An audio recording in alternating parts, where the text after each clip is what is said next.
All right, and we are back here on the GSMC Football Podcast. And for the fourth part of the show, we are going to talk about Daniel Jones and the New York Giants. So, like I said at the start of the show, I was flipping back and forth between the Giant game, the Bears game, and the Yankee game.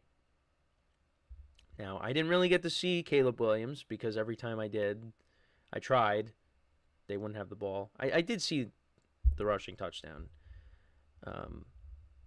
But I saw a whole lot of the Giants. And it was Daniel Jones' first game action. And, I wanted to see how he looked. So the Giants, they came out on offense. And on the very first play of the game, he almost throws an interception. If the guy on the Texans has to catch that ball. But that ended up not happening. And Derek Stingley. I forgot. I didn't know who it was, but Stingley ended up getting a pick anyways. But he almost throws a pick. Giants go 3 and out. Texans get the ball. And the Giants defense, gets a stop. The Texans went for it on fourth down. Again, it's preseason, so you're just, you're going to go for it. You see teams going for 2-point conversions, like the Eagles did the other night against the Patriots. So, the Giants defense makes a stop. Now, they're not in the best territory. They don't have the best field position. But, you're like, hey, Giants defense stopped the Texans. Look at that, no points. 2 plays. And Daniel Jones throws a pick six. And it's not like the Texans made a great play. It's Daniel Jones is, it's a play action, doesn't get rid of the ball. He's about to get sacked, and it would have ended up being a safety. And he tries to throw it away, but he ends up throwing a pick six. And that wasn't good. That was not good. And then on the next drive, the Giants are putting together a nice drive. Devin Singletary had a nice run. The Texans had a couple of, Texans had a penalty. The Giants had a penalty. Jones hit Neighbors for 14 yards. Malik Neighbors is the real deal. There's no questions about that. Malik Neighbors is the real deal. He had a couple of nice catches in this game. Jones took off within ran for 12 yards. So the Giants were set up. They were, in Houston territory. And then Jones tried to complete a pass to Jalen Hyatt. And it was underthrown. And Derek Stingley picked him off for 2 picks now. And they still kept Jones in. And he completed a nice pass to Darius Slayton for 44 yards. They ended up getting a touchdown, and Devin Singletary scored. Final score ended up being 28-10. But you could say, well, he did that against the Texans' backups. But my thing is this. Let me just get this out of the way. Daniel Jones has not played a game since against the Raiders last year when he tore his ACL. What was that? Late October, whatever it was, October, November. So I'll give him that. This is his first game action in months. In almost a year. However, that pick six is inexcusable. If he ends up taking a safety there, so be it.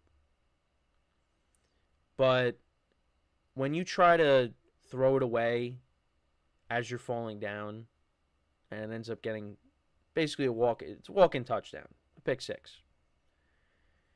That's what's going to get you in trouble. And that was not good. And, the second pick, that ball's got to be up higher. That, Hyatt was, had Stingley beat. It's just it was underthrown, and he made a good play. Now, that was less egregious than the pick six, but still, it's, that's why you have a lot of people that don't believe in Daniel Jones. And that's why I fall into that category. And I've said it, I want Daniel Jones to do well. I want him to show me and show other Giant fans that he is the guy. The problem is, it's 2024. He should have proved it to us in his second year. This is now year 6. Year 6. And he's making plays like that. Now, they kept him in. The Giants' intention was that he was going to play. Starters were going to play like most of the first half. Now, it doesn't help that. Now you wonder what would have happened if Drew Lock was active for this game, because the Giants only have 2 active quarterbacks right now, between Daniel Jones and Tommy DeVito. And Tommy DeVito wasn't any better. I mean, he didn't throw 2 interceptions, but Tommy DeVito did not play well either. So you do wonder if Drew Lock does play, or excuse me, if Drew Lock was healthy for this game, do they yank Daniel Jones after the pick six?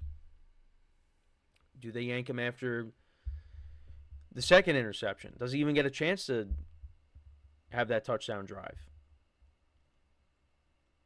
We don't know. But that was tough.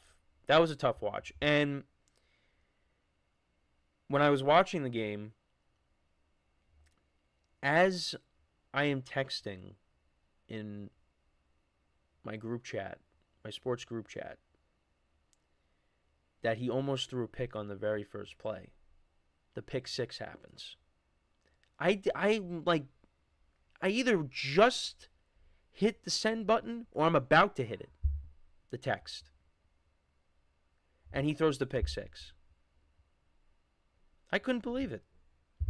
I couldn't believe it. It was just, I really could not, I just could not believe that happened. But it's just, I am going to see him play week 1. I apologize for the background noise. But I'm going to see him week 1 when they take on the Vikings.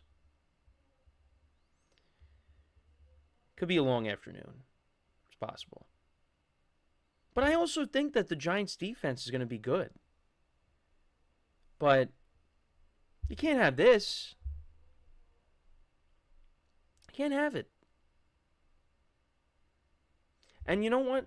A lot of people were saying, even the Giants broadcasters, Bob Papa, Carl Banks, and Phil Simms, the offensive line was playing well. The offensive line has played well in these couple games so far. Daniel Jones actually had time to throw. But he was making mistakes. See, people give him a pass at times because the offensive line has just been, it's been a problem for years for the Giants. But now, if it's not a problem, and you got time to throw, and you're still turning the ball over, well, he's the problem. The quarterback's the issue. So it's tough. It's tough. And look, it's one game. However you feel about Daniel Jones, it is one game. But that was not good. That was not good. And Brian Daboll, just wanted to get into what he had to say on Jones' performance. He said that's what these games are for 2. some evaluation part of it, but obviously you have a plan going into it. It's a little bit different than I would say a regular season game where you're scheming and doing things like that. I wanted to make sure we had enough plays where we were throwing it down the field, which I was happy to see because early on I'm like, oh yeah, here we go, the dump offs and all these quick passes. I wanted to see them push the ball down the field, and they tried and they did. Jones connected with Slayton, but the Hyatt pass got intercepted. The pass to Hyatt got intercepted. It just I want to see the Giants offense create big plays, and I feel like they do have some receivers to do that because Darius Slayton's a deep ball guy, Hyatt, and of course Malik Neighbors. I don't want to see these quick passes over the middle and towards the sideline and these checkdowns. I want to see the Giants offense push the ball down the field.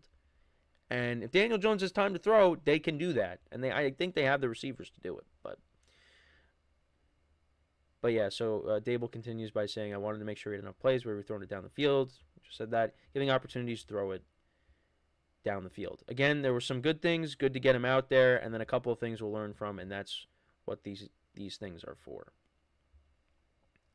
And Jones said, bad decision and a bad throw. I think in a situation like that, obviously you're being tackled in the end zone, so intentional grounding there is a safety. So just making sure you dirt throw it at his feet so there's no chance of intentional grounding. Obviously can't take a sack there in the end zone. But he also said, I think overall got some things going in the second quarter and executed and moved the ball. I was happy with how we responded in the second quarter. And yeah, so he ended up finishing 11 of 18 for 138 yards and 2 interceptions. He said he feels good physically. He said felt really good and excited to be out there. Grateful for all the people who have helped me get to this point, all the doctors and trainers and the staff we have here who have helped me. It was fun to be out there. Didn't start perfect, like I said, but we got going and I feel good physically. And believe it or not, still gives them the best chance to win out of the quarterbacks they have on the roster. Now, I think I did say that, maybe Drew Lock, has an opportunity to maybe take the starting job away from him. You got Tommy DeVito there. Look, if the Giants are going throughout this season and you have all three quarterbacks playing, it's not a good sign. It's not a good sign. And yeah, Daniel Jones did not look great. Drew Lock and his limited playing time did not look great. Tommy DeVito, you could argue, he probably looked the best out of all three so far in these two games, even though he didn't play well against the Texans either. So, out of the three, Daniel Jones does give them the best chance. So, it is one game, but it was like it's not like he threw one interception and it wasn't like an awful performance, but it was probably like almost as worse as it can get with that pick six. If that pick six doesn't happen, if he just gets tackled in the end zone, okay, but the fact that that pick six happened, that's not good. Like, that cannot happen. But they kept him in, and at least, if some people are going to say, well, they at least salvaged his performance by, them putting that touchdown drive together. But I just, we'll see what happens. But let me know what you guys think about Daniel Jones' performance from over the weekend. What were your takeaways from it? So when we come back from our final break of the show, we will talk about the Dallas Cowboys. We'll talk about Brandon Arbery's 66-yard field goal that he made in the preseason. We'll talk about that to end off the show for today. So for one final time today, stick around, and we'll be right back here on the GSMC Football Podcast.